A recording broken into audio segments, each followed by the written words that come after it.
So Roger Kibbe, I'm a Senior Developer Evangelist for Viv Labs, and we're really the brains behind Samsung Bixby, that's Samsung's AI voice assistant. We have real ambitious plans for 2020. So right now, we're on all of our smartphones, and there's hundreds of millions of those shipped a year.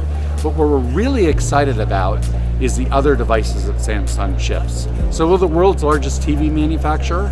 We'll be enabling Bixby in the TV and enabling a third-party developer to develop voice experiences for the TV, the watch, and then we have smart appliances. And so what we're real excited about is taking voice, beyond the smart speaker, beyond the smartphone, and bringing in your TV or bringing into your appliance, and then you think about the kind of creativity that could unlock. I was just having a conversation with someone around, hey, the whole family's sitting around the TV, and maybe there's a voice interactive game with the TV having multimodal graphics, but everybody playing the game via voice. I think there's incredible things you could do there.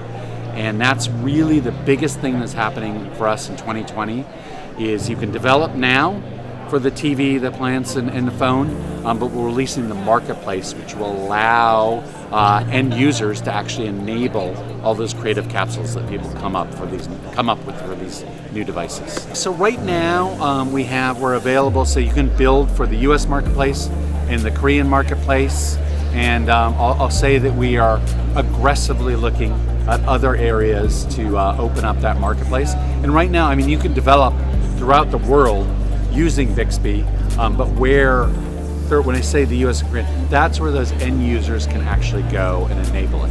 But we have developers in Europe, we have developers in India, we have developers in China, we have developers globally, but right now end users only in US and Korea, but that's going to change real soon.